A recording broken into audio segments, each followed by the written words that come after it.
오늘부터 한 3주간에 걸쳐서 3장, 18장, 19장, 20장에 걸쳐서 히스기야 왕에 대한 이야기가 나옵니다. 단일한 왕의 이야기로서는 아합 왕을 중심으로 한 엘리야, 엘리사 시대를 조망하고 있는 것을 제외한다면 꽤나 한 왕에 대한 비중이 상세하게 기록되어 있는 왕이라서 히스기야 왕이 열왕기 전체에서 차지하는 비중과 영향이 참 크다고 할 것입니다.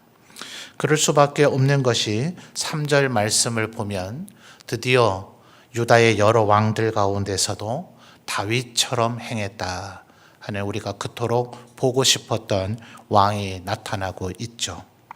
제가 전에 우리 성도님들에게 말씀드리기를 다윗처럼 행했다 하더라도 산당을 제거하지 않았다 그러면 그들은 B급 정도라고 봐야 된다 그렇게 말씀을 드렸는데 4절 말씀을 보면 히스기야 왕은 바로 그 문제가 되는 산당까지도 제거해버리죠. 모든 산당을 제거하고 이 말은 오직 예루살렘의 하나님 앞에 성전에 올라와서 예배하라 하는 것을 온 백성들에게 강조했다는 의미입니다. 3절로 다시 되돌아가서 보셔도 그저 다윗처럼만 했다는 것이 아니라 3절을 다시 잘 보시면 히스기야가 그의 조상, 그 다음 뭐라 표현합니까? 다윗의 모든 행위와 같이 모든이라고 하는 단어가 여기에 추가됐다는 것에 굉장한 놀라움이 있죠. 하나님께서 다윗을 가리켜 말씀하시기를 내 마음에 합한 자라 이렇게 말씀하셨고 밧세바와의 범죄 사건 외에는 내 앞에 허물이 없었다 이렇게 다윗을 인정하셨죠. 그러니까 말하자면 히스기야가 거의 그 정도 수준, 그 정도 레벨로 하나님 앞에 신실하게 살았다 하는 겁니다. 단순히 그저 산당을 없애버리고 하는 그런 정도가 아니라 그 내면의 삶, 그 개인의 삶이 우리가 간혹 이 두 가지가 융합되고 하나로 통합되어져야 되는데 이게 분리되어질 수가 있거든요. 예컨대 교회에서 하나님으로부터 우리에게 맡겨진 사역은 잘 감당하지만 개인의 영혼은 불경건하고 피폐해져 버릴 위험이 있습니다. 그도 못한 것보다야 100배 낫겠죠. 예배 출석도 잘 안 하고 교회의 어떤 사역이나 봉사에 동참하지 않고 또 불성실하게 맡겨진 일을 잘 못 감당하는 것보다야 100배, 1000배 낫겠습니다만 하나님께서 우리에게 맡겨주신 사명을 잘 감당하고 경건의 힘을 썼다 하더라도 만약 그의 영혼과 그의 내면이 하나님과 동행하지 않으면 그래서 7절에 최종적으로 히스기야를 논평하면서 여호와께서 뭐라 얘기합니까? 그와 함께 하심에 그가 어디로 가든지 형통하였더라. 요셉이 생각나지 않습니까? 형들이 죽이고자 했지만 하나님이 그와 함께 하심에 그가 형통했다. 보디발의 집에 팔렸지만 하나님이 그와 함께 하심에 그가 형통했다. 보디발의 아내를 범하려고 하는 누명을 쓰고 감옥에 갇혔지만 하나님이 그와 함께 하심에 그가 형통했다 하는 것처럼 하나님이 함께 하신다는 것이 정말 감당치 못할 축복이죠. 그런데 어떤 이에게 그렇게 되는가? 하나님의 말씀에 순종하고 3절 하반절을 보면 여호와께서 보시기에 정직하게 행했다. 이게 바로 순금으로 상징되는 덕목이죠. 여호와께서 하나님께서 나를 단련하고 연단하신 후에는 내가 정금같이 나오리라. 하나님 보시기에 정직했다는 거예요. 사람이 볼 때 정직했다 정도가 아니라 우리의 속마음을 꿰뚫어 보시고 우리의 마음과 우리의 입술의 말이 무슨 말을 하려고 하는지 어떤 의도와 어떤 동기를 가지고 그런 말을 하고자 하는지까지도 꿰뚫어 보시는 하나님 앞에 정직하게 행했다. 그러니 히스기야가 하나님 앞에 칭찬받을 만 하지 않습니까? 그래서 5절에서도 뭐라고 얘기합니까? 5절 하반절을 보면 그의 전후 유다 여러 왕 중에 그러한 자가 없었다. 전무후무했다 이런 얘기죠. 그러니까 거의 다윗과 동급이다 해도 과언이 아닌 그래서 A급, B급이라고 제가 보통 그렇게 쉽게 비유를 해드렸습니다만 그런 식으로 이 왕들을 분류했던 그 분은 이 히스기야는 특 A급이라고 할 만하다 이렇게 칭찬을 했던 사람입니다. 특별히 4절 말씀을 보면 또 놀라운 얘기가 나오죠. 그가 산당을 제거하고 주상이라 하는 것이 이제 바알 주로 상을 얘기합니다. 그런데 이것이 기둥의 형태로 주로 되어 있기 때문에 우리나라 옛날 동네 입구에 있었던 천하대장군, 지하여장군 기억나시죠? 그런 모양처럼 기둥의 형태로 바알의 신상이 주로 만들어져 있기 때문에 통칭 주상, 기둥 주자 형상 상자입니다. 그래서 주상이라고도 보통 표현을 합니다. 그래서 산당만 제거한 것이 아니라 주상과 아세라 목상을 찍어 없애버렸다. 여기까지만 해도 대단하죠. 그런데 그 뒤에 나타나는 모세가 만들었던 놋뱀, 그래서 그것을 부셔버렸기 때문에 일명 누수단, 놋조각이라고 불려지게 됐다는 거죠. 그 이전에 놋뱀의 형태로 불려진 게 아니라 그걸 부셔버렸기 때문에 놋조각이 돼버렸다. 이래서 파괴된 놋뱀이라는 의미가 되겠죠. 근데 여러분 이게 정말 대단하지 않습니까? 선대왕이 만든 정도가 아니에요. 다윗 왕이 만든 정도가 아닙니다. 그로부터 훨씬 더 거의 1000년 세월 거슬러 올라가야 될 선조였던 모세가 만든, 혈통적으로야 아브라함의 후손이지만 이 민족을 애굽에서 출애굽해서 그 뒤에 여호수아에 의해서 정복 전쟁이 수행됐긴 하지만 율법의 수여자 하나님이 주시긴 했으나 바울 사도도 대비해서 얘기하기를 복음이 율법보다 월등하다는 것을 더 강조하기 위해서 하나님이 주신 율법이지만 모세가 너희에게 준 율법이라고도 표현하지 않아요? 그러니 율법을 모세가 줬다 해도 과언이 아닐 겁니다. 성막을 이렇게 만들라 하나님으로부터 지시를 받았지만 성막을 이렇게 만들어야 된다. 그의 형 아론을 제사장으로 기름 부어 세워서 이렇게 제사를 드리라. 말하자면 이스라엘의 모든 체계를 만든 사람이 모세인데 그 모세가 만든 놋뱀을 부순다. 이게 여러분 이렇게 말처럼 쉬운 일이겠습니까? 더더군다나 그 놋뱀이 어떤 역할을 했었어요? 불뱀에 물려서 죽어가고 있을 때 하나님의 명령에 따라 저 놋뱀을 쳐다보는 자는 산다. 실제로 살았습니까? 안 살았습니까? 살았죠.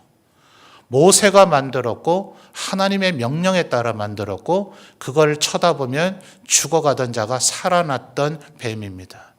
그러니 이걸 어찌 감히 부수겠다는 생각을 했겠어요.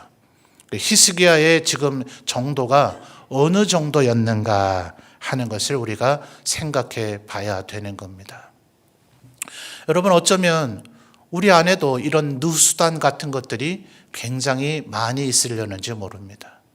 언제나 한번 잘 생각해 봐야 됩니다. 내가 정말 복음의 본질만 붙잡고 있는가? 오직 하나님만 섬기고 있는가?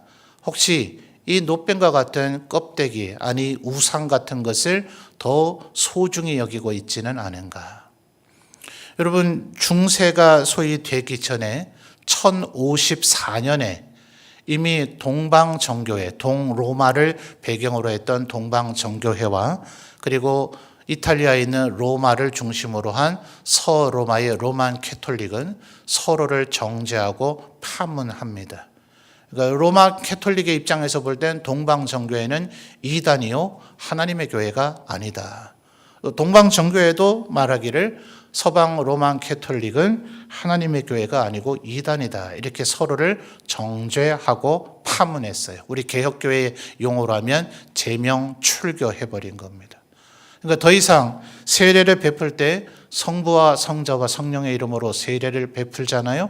제명 출교 혹은 파문했다 하는 것은 바로 그 삼위일체 하나님의 이름으로 네가 하나님의 백성이 아니라고 선언을 하는 겁니다. 동방정교회와 로만 카톨릭이 왜 그렇게 됐는가? 먼저는 이 동방정교회가 성화 그리고 성상을 중요시했기 때문에 그렇습니다.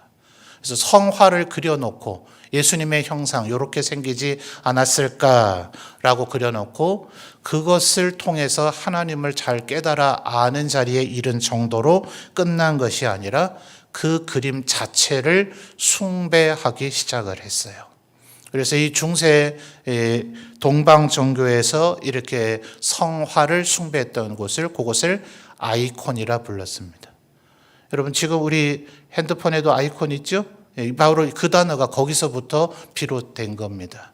그래서 서방 로만 캐톨릭은 성화나 성상을 숭배하는 것, 동상을 만들어 놓고 숭배하는 것은 우상 숭배의 다름이 아니다라고 동방정교회를 극렬하게 비난했습니다. 그런데 로마 제국이 멸망하고 나서 소위 세계사적으로 게르만 민족이라고 하는 민족의 대이동이 시작되죠.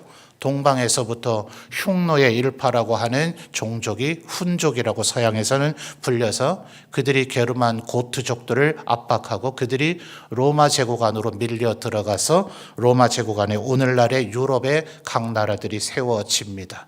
비기독교인들이 로마 제국 안으로 물밀듯이 밀려왔어요. 자, 지금까지 수백 년 동안 하나님을 잘 믿었던 로마 제국 사람들이 서서히 그들과 융화되어지면서 그들에게 어떻게 하나님을 전하고 하나님을 믿게 만들 것인가. 자, 이런 것을 현대적으로 말하면 선교적 필요라고 얘기를 하거든요. 그런데 하나님을 믿게 만들고자 하는 의도는 얼마나 좋아요. 그런데 눈에 보이지 아니하시는 하나님, 바울 사도가 얘기했죠. 우리가 바라는 것은 눈에 보이는 것이 아니요, 우리가 바라는 것은 영원한 것으로서 우리의 눈에 보이지 않는다. 하나님도 그러하고 하나님의 나라도 그러하고 성령님도 그러하다. 문제는 이 우리의 신앙과 믿음의 대상이 되는 거의 모든 것들이 우리의 눈에는 보이지 않는다는 거예요. 보이지 않는다는 걸 설명한다는 건 얼마나 어려운 일입니까? 그래서 로마 캐톨릭도 그들이 그토록 동방정교회를 정죄했던 성화와 성상을 만들어내기 시작합니다. 그래서 그로부터 약 500년이 지난 1517년 그 루터에 의해서 시작된 종교개혁의 시기에는 서방 로만 캐톨릭은 그들이 그토록 정죄했던 동방정교회보다 훨씬 더 많은 성화와 성상으로 가득 차 있을 뿐만 아니라 예배당의 색깔까지도 영롱한 영적인 거룩한 빛이 비춰지도록 만들고자 하는 스테인레이드 글라스까지를 그들은 만들어내기까지 했습니다. 그래서 종교개혁의 초창기 부류들은 교회와 당시 성당이라 불려졌겠죠. 성당 안에 있는 그런 모든 성상, 성화 그리고 스테인드 글라스까지를 전부 다 파괴해 버렸습니다. 칼빈 같은 이도 말하기를 하나님의 백성이 모이는 교회란 말씀을 선포할 강대상과 우리가 예배드릴 공간이 이루어지는 4개의 벽이면 충분하다. 이것이 종교개혁자들이 예배당에 대한 정의였습니다. 근데 오늘날은 또 어떻습니까? 우리가 예배당 건물을 너무나 신성시하고 있지는 않습니까? 다른 부속 건물의 공간과 달리 본당에 특별한 의미를 부여하고 있지 않습니까? 다른 공간에서는 여사스럽게 해도 되는 것이 이 공간에서는 혹시 하면 되지 않는다고 여기고 있지 않나요? 그런데 성경 어디에 그런 표현이 나타납니까? 지금 제가 예를 드린 이 영역의 것만이 아닙니다. 우리는 오래 신앙생활을 하다 보면 내 개인이 혹은 내 가정이 우리 교회가 혹은 우리 교단이 하나님이 말씀하지 않은 것을 만들어내고 그걸 신성시하고 그것을 복음의 본질보다 더 붙들게 될 위험성이 언제나 누구에게나 있습니다. 그런데 그것을 부숴버렸다. 그게 바로 4절에 얘기하는 누후수단의 의미다 하는 겁니다. 그러니 여러분 이것은 단순히 히스기야가 이런 일을 했대더라 라는 사건으로 이해하고 그칠 일이 아니라 우리가 앞으로 신앙생활을 해 나감에 있어서 나의 누수단은 무엇인가? 혹시 내가 하나님 앞에 신앙의 본질이 아닌데 붙들고 우상시하고 있는 것이 있지는 않은가? 사실 담임 목사로서 많은 고민이 있습니다. 교단의 입장이 결정이 되어지면 우리 교단의 구성원의 일원으로서 우리 교단의 결정을 저도 순종하며 따르고 성도들에게 그렇게 가르쳐줘야 되는지만, 때로 우리 교단의 결정이 이것이 정말 하나님이 기뻐하시는 것이 맞는가 회의감이 들 때가 있습니다. 그것이 뒷받침되어지는 것은 어떤 결정은 한 해가 지나고 나면 혹은 3년, 5년 지나고 나면 그것이 번복되기도 했던 사례가 있다는 것은 우리 인간의 결정이 얼마나 취약함을 가지고 있는가. 그런 7위회의 결정이 하나님의 뜻을 대변한다고 하는 것이 우리의 신앙의 핵심이기도 하지만 동시에 그 결정은 미흡할 수도 있다는 것이 현실이라는 것을. 그러니 여러분, 언제나 기록된 하나님의 말씀만이 우리의 신앙의 참된 잣대가 되어야 합니다. 그래서 우리의 선조들이 그토록 목숨을 걸고 지키고자 했던 성경의 버금가는 우리의 신앙의 표준의 문서로 삼고 있는 웨스트민스터 신앙 고백서 33장 가운데 첫 번째 제1장은 성경이 무엇인가? 또 심지어 우리에게 너무나 그저 초등학교 주일학교에서나 배울 법한 성경 66권의 목록을 그 위대한 신앙 고백서의 제1장에서 담고 있는 이유가 거기에 있습니다. 이 66권에 기록된 것 외에는 절대 진리로 우리가 받아들이지 않겠다. 여러분, 중세 1000년의 역사 포함해서 지금 2000년의 신앙의 역사 가운데 수많은 인간 저술들이 생겨졌습니다. 그것들 가운데는 굉장한 상상력의 산물도 있고 굉장한 경건의 산물도 있습니다. 정말 누가 봐도 성경적인 주석과 주해 그리고 신앙의 역사, 세계 역사와 교회 역사의 추론에 따라서도 거의 맞을 것처럼 보여지는 것들도 있습니다. 그래서 그것들이 마귀가 누구고 지옥이 어떠하고 또 천국은 어떠한가에 대한 우리에게 성경이 아닌 개념을 주입시켜 준 것들도 있습니다. 오늘날 적지 않은 목사님들이 설교하는 것 가운데 다시 한번 말씀드리지만 그것은 허공에서 갑자기 떨어진 것이 아니라 충분한 성경적 주해와 연구 그리고 교회와 세계사의 역사에 따라서 충분히 그럴듯한 견해를 제시한 것이 맞기는 합니다. 그럴지라도 성경에 기록된 것이 아니죠. 그러니 오늘날의 목사님들의 설교를 들을 때도 여러분 베레아 성도들이 그러했던 것처럼 저것이 진실로 그러한가 들어야 됩니다. 개성인 목사가 얘기하는 건 다 맞겠지. 아니요. 그것 또한 누수단입니다. 개성인 목사가 혹시 잘못 말하지 않았는가, 틀리게 말하지 않았는가, 저에 대한 적개심을 가지라는 얘기가 아니라 오직 나는 하나님의 말씀대로만 믿겠다. 그리고 저 사람은 사람이기 때문에 충분히 실수할 수 있다는 것을 언제나 염두에 두는 것. 이것이 히스기야의 정신이다 하는 것이죠. 히스기야처럼 산다는 것 얼마나 때로는 힘들고 어려운 것인지 모릅니다. 그러나 이것을 하나님께서 얼마나 기뻐하셨을까를 한번 우리 성도님들 생각해 보시면서 어떤 면에서는 히스기야처럼 또 4절, 3절을 다시 보시면 히스기야는 누구처럼 살았다고요? 다윗의 모든 행위처럼. 우리 성도님들, 제가 신년 감사 예배와 신년 비전 기도회를 통해서는 올 한 해가 더 풍성한 열매 맺는 삶이 되시기를 우리 성도들에게 제시해 드리긴 했습니다만 그건 못지않게 다윗처럼 한번 살아보기를, 그것은 단순히 2025년의 소원만이 아닌 여러분의 일생의 소원으로 마음에 품어보시기를 주님의 이름으로 축원합니다. 그런데 말입니다. 그런데도 불구하고 시련은 올 수 있다는 거예요. 우리 생각에는 히스기야처럼 산다면 또 다윗처럼 산다면 7절 다시 보시면 여호와께서 그와 함께 하심에 그가 어디로 가든지 뭐 했다고요? 형통하였더라. 7절까지만은 얼마나 좋아요. 그죠? 우리가 지금 37절까지 읽었는데 7절까지만은 얼마나 좋습니까? 그런데 7절 안에서 벌써 약간의 반전이 생기죠. 자, 어디로 가든지 형통하였더라. 그 다음 뭐라고 기록되어 있습니까? 우리 성도님들 한번 읽어주실까요? 시작.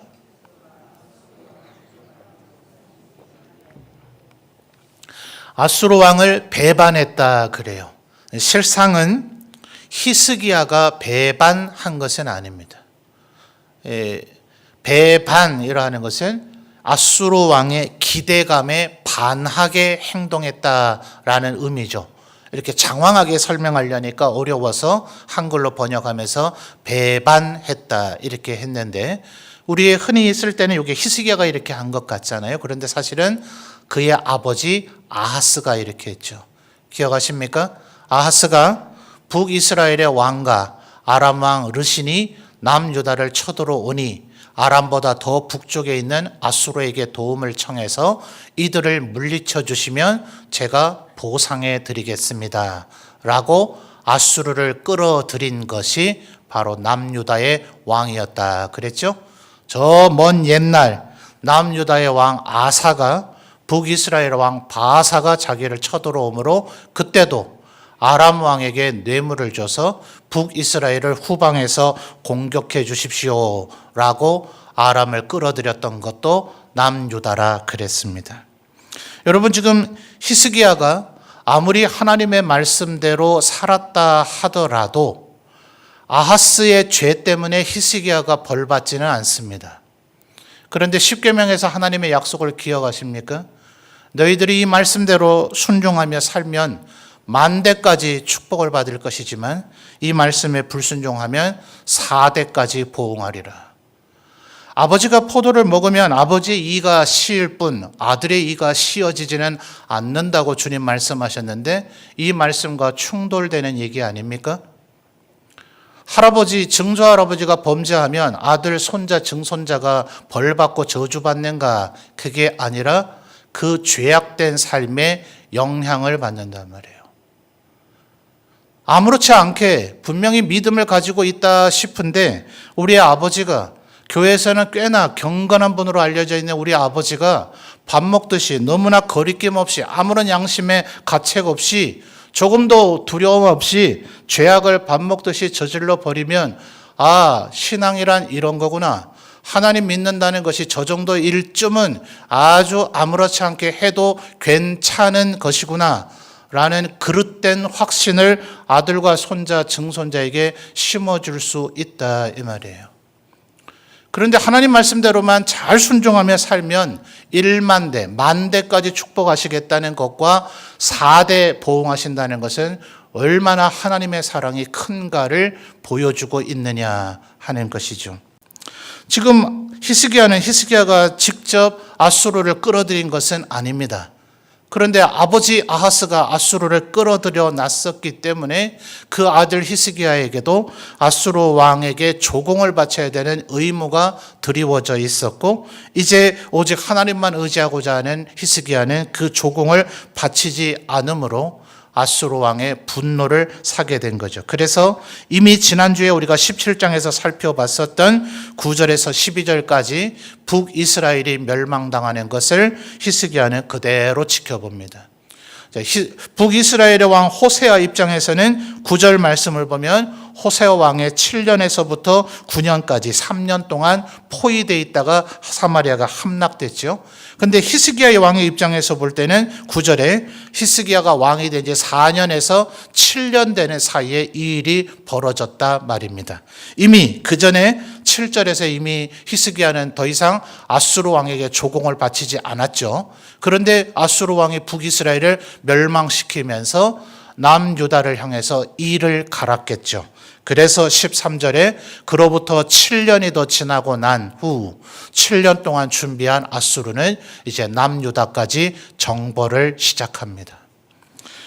13절 하반절을 보면 이미 유다 모든 견고한 성읍들이 점령됐다 했는데, 제가 주석서들을 읽다 보니 어느 목사님이 연구하고 찾아낸 것에 따르면 아수르의 고대 기록을 보면 이때에 아수르 왕이 쳐들어와서 유다의 도시 46개를 정복했다라는 정복자들의 입장에서의 기록이 있다 그래요. 남유다 성읍 얼마나 되겠어요? 그러니까 46개 정도라면 아주 거대한 성읍들만 정복한 것이 아니라 작은 성까지도 다 정복하고 정말 예루살렘은 고립무원이 된 겁니다. 이때 이미 멸망당할 뻔한 거죠. 놀랍지 않습니까? 이제 좀 세월이 더 지나고 나면, 수십 년이 지나고 나면 어차피 남유다도 한 100년 더 지나고 나서 바벨론에게 멸망하게 되는데, 바벨론에게 멸망하는 그날이 이르기도 전에 북이스라엘이 아수르에 멸망할 때 남유다도 거의 멸망할 뻔했다는 거예요. 그러나 여러분, 이것이 중대한 교훈을 기억해야 됩니다. 언제나 우리의 삶에 분명히 내가 도저히 해결할 수 없는 감당치 못할 문제가 벌어질 수 있어요. 아사왕처럼 아람을 끌어들이면 안 돼요. 아하스처럼 아수르를 끌어들이면 안 돼요. 그리고 지금 13절부터 나타나는 히스기야도 지금까지의 히스기야의 경건한 모습과는 달리 어처구니 없는 실수를 저지르는데 금과 은의 문제로 해결하려고 하면 안 됩니다. 14절 말씀을 보면 히스기야가 그렇게 제안을 하죠. 내가 왕께서 나에게 뭘 달라고 하시든지 제가 드리겠습니다. 제발 포위를 풀고 나를 정복하지 말고 되돌아가 주시면 안 되겠습니까? 라고 하니 14절에 아수르 왕이 은 300달란트하고 금 30달란트를 주면 내가 물러가 주지, 이렇게 얘기를 한 겁니다. 그러니까 15절 16절에 히스기야가 성전과 왕궁 곳간에 있는 금문을 다 줬고 심지어 건물에 입혀놓은 금을 전부 다 벗겨서 까지라도 아마 이 양을 충당해 준 것 같아요. 그랬더니 물러갔습니까? 17절에 오히려 라기스에 주둔하고 있던 아수르 왕이 예루살렘으로 자기의 핵심 군대 장관들을 포위해서 보내버립니다. 왜 그럴까요? 사실 이 양이 어마어마한 양이거든요. 은 300달란트와 금 30달란트는 도저히 사실 충당해 낼 것이라고 보여지는 양이 아닙니다. 그러니 15, 16절 이미 살펴봤습니다만 보유하고 있던 금덩어리, 은덩어리만 내준 게 아니라 건물에 입혀놨었던 금은을 다 벗겨냈단 말이에요. 근데 이렇게 해서 마련했는 줄이야 아수르 왕은 모르겠죠. 요놈 봐라, 요 정도 요구하면 못 바칠 줄 알았더니 이걸 바쳐내네. 도대체 얼마나 더 갖고 있는 거야? 가서 한번 털어보자. 이렇게 된 거예요. 그러니 여러분, 금과 은의 문제로 해결되지 않습니다. 권력 있는 사람 끌어들여서 해결되지 않습니다. 우리의 인생에, 우리의 삶에 문제가 생기면 그 문제를 해결할 수 있는 유일한 방편이 뭡니까? 오직 기도밖에 없죠. 이제 다음 시간에 히스기야가 그나마 좋은 왕이라고 불려지는 것은 한 박자 늦었지만 기도해야 되겠구나라는 것을 다시 깨닫고 하나님 앞에 기도해서 이 문제를 해결하기 시작합니다. 그런데 여러분, 이 사실이 놀랍지 않아요? 분명히 우리는 1절에서부터 7절까지 특 A급 다윗처럼 행했다, 다윗의 모든 행위처럼 행했다, 심지어 누수단까지 부숴버렸다, 모세가 만든 그 거룩하게 보여지는 그 노뱀까지도 부숴버렸다던 히스기야 왕인데도 불구하고 정작 그에게 위험이 닥치면 하나님을 찾지 않고 돈으로 문제를 해결하고자 하는 어처구니 없는 결론에 이를 때도 있더라 하는 거예요. 그러니 여러분 기억하십시오. 여러분이 1000일, 999일의 하루 또한 1000일 동안, 1000날 동안 내가 경건하게 살아왔다 하더라도 그 과거의 경력과 이력이 오늘 나의 경건을 보장해 주지 않습니다. 오늘 내가 하나님의 말씀대로 살 것이냐는 문제는 오늘 주님 앞에 내가 꿇어 엎드려 주님 나를 긍휼히 여겨 주옵소서, 내 마음을 겸손케 하시옵소서, 주님 내가 하나님 말씀대로 살아가도록 성령께서 친히 나를 다스려 주옵소서라고 오늘의 경건을 하나님 앞에 간구해야 오늘 하나님의 인도하심을 따라 이 좁은 길을 걸어갈 수 있는 것이지, 나는 언제나 경건한 길, 좁은 길을 걸어왔어, 내 길 앞에는 오직 좁은 길밖에 없어 라고 하는 순간 내 발이 낭떠러지로 떨어지게 될 것이다 하는 거예요. 언제나 우리가 가져야 될 것이 뭡니까? 겸손밖에 없다는 것. 주님, 오늘도 나를 도우시옵소서. 이런 마음의 자세가 우리에게 필요하다 하는 것입니다. 여러분, 어떤 것이 과연 전략적 선택이었을까요? 아수르 왕에게 계속 조공을 바친 것이 잘한 것일까요? 아니면 지금처럼 나는 더 이상 조공을 바치지 않겠소 라고 버텼어야 될까요? 아수르 왕에게 조공을 더 이상 안 바치겠다 하면 아수르 왕이 어떤 태도를 취할까요? 그동안 네 아버지하고 네가 조공 바치느라 고생을 참 많이 하기는 많이 했다. 니네 나라도 형편이 어려울 테니 그래, 네 뜻을 잘 알겠다. 이제부터는 조공을 바치지 마라. 이러겠습니까? 이런 왕은 전 세계 동서고금의 역사에 단 한 명도 없었습니다. 지금 우리가 살펴봤잖아요. 이미 은 300달란트, 금 30달란트를 바쳤는데도 불구하고 요놈이 더 있나 본데 이렇게 쳐들어오는 게 왕들의 습성이라 말입니다. 그러니 여러분, 만약 아수르 왕에게 더 이상 조공을 바치지 않겠다 했다면 전쟁이 일어날 것을 대비했었어야죠. 그러면 전쟁에 대한 준비까지도 해놓으면서 그랬어야죠. 아니면 하나님 앞에 죽도록 그때 매달렸어야죠. 하나님, 더 이상 조공 바칠 수는 없습니다. 이방인에게 조공을 바치는 것 자체가 너무도 불경건하고 불명예스럽게 보여집니다. 하나님의 나라인 이스라엘이 이방에게 조공을 바치는 것이 가당키나 한 일입니까? 하나님, 우리를 도와주옵소서라고 해서 하나님의 뜻을 먼저 찾았어야죠. 그런데 그렇지 않고 내가 이렇게 그냥 조공을 안 바치겠다 했다면 최소한 군사적인 준비라도 했었어야 되는데 23절과 24절을 보십시오. 뭐라고 얘기하는지. 아수르의 군대 장관들이 와서 니들 중에 말 잘 타는 놈 있으면 나와서 우리 경주해보자. 아수르인들의 이 기병대가 얼마나 대단했으면 이 아수르인과 갈대아인 바벨론인들의 이 기병대에 대한 묘사가 선지서들에게 제법 여러 군데 나타납니다. 그러니까 우리 동양으로 하면 몽골 족속과 같은 거예요. 말을 얼마나 잘 타는지, 니들 가운데 말 잘 타는 놈 있으면 나와봐 해서 만약 말 경주에서 우리를 이긴다면 23절 하반절에 말 2,000마리를 주마. 2,000마리면요 거의 한 나라의 기병 부대급이 되는 겁니다. 이건 도저히 니들은 우리에게 안 돼라는 것을 얘기하는 건데 거기에 아무런 반응을 못하죠. 24절에 니들이 진작 우리하고 전쟁이라도 한판 붙을 것 같았으면 애굽에게서 병거와 기병이라도 수입이라도 좀 하지 그랬어. 이 중근동에 아수르, 바벨론, 아람과 싸울 수 있는 기병 세력은 애굽밖에 없어요. 그런데 하나님께서 철저하게 금하셨죠. 절대로 말을 사기 위해서 애굽에 내려가지 마라. 병거를 그것을 수입하려고도 하지 마라. 그런데 다시 한번 기억을 상기시켜 드립니다.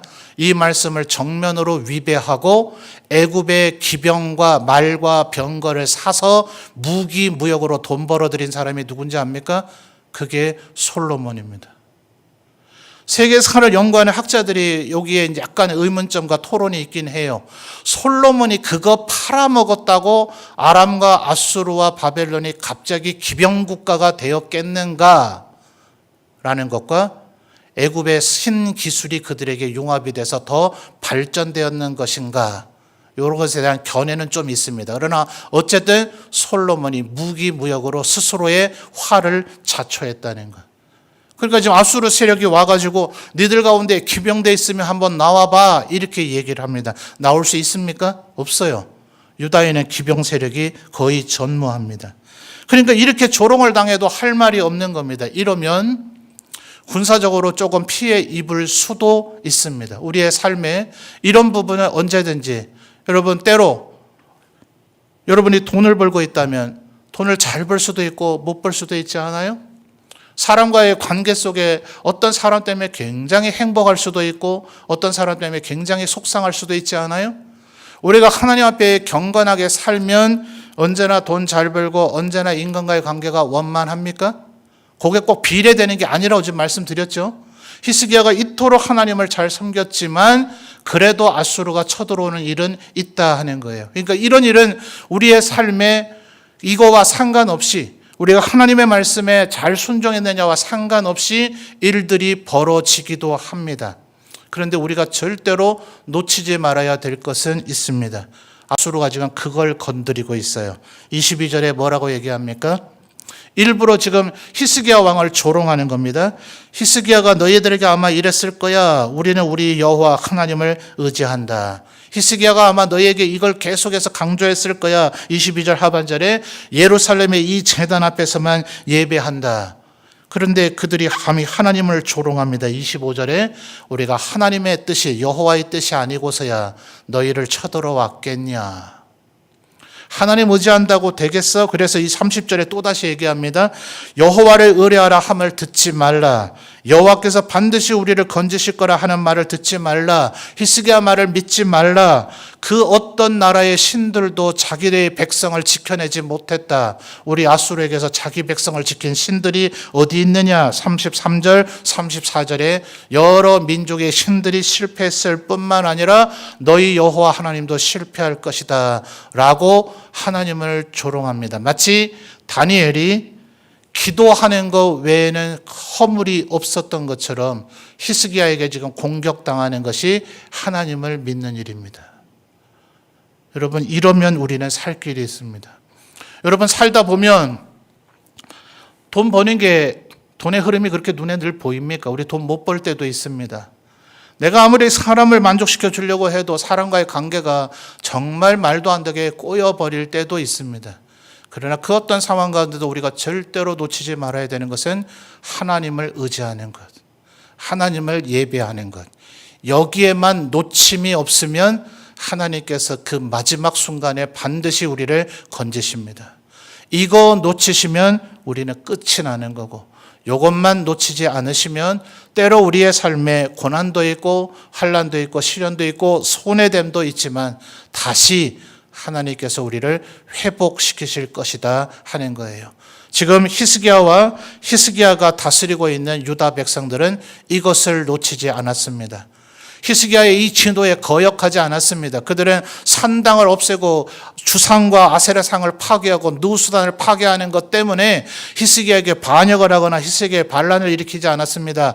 왕의 뜻이 맞습니다. 우리는 오직 하나님만 섬기겠습니다 라고 히스기야와 유다 백성들이 하나님을 잘 섬겼을 때 대책도 없이 아수르를 도발했지만 끝내 하나님께서 그를 건지시더라 하는 겁니다. 다음 주에 하나님께서 어떻게 히스기야와 유다를 건지시는지 우리가 살펴보겠습니다. 그러나 우리 보지 않아도 이미 알 법한 얘기 아닙니까? 오직 하나님만 의지하는 자, 그는 하나님이 반드시 지키실 것이다. 우리 성도님들의 삶에 때로 내가 나름 경건하게 살았는데도 불구하고 내게 시련과 어려움이 왔다 하더라도 하나님을 의지하는 것은 내가 절대로 변함이 없을 것이다. 다니엘의 새 친구 기억하십니까? 우리가 끝까지 절하지 않으면 하나님이 반드시 풀무불 가운데서 우리를 건지시겠지만 그다음 뭐라 그랬죠? 그리 아니하실지라도 우리는 절대로 우상에게 절하지 않겠습니다 할 때에 하나님께서 그들을 완벽하게 지켜내셨던 것처럼 오직 하나님만 의지하기를 히스기야와 그의 백성들처럼 다윗을 따랐던 그처럼 그렇게 살아가시는 우리 모든 성도들이 되시기를 바랍니다.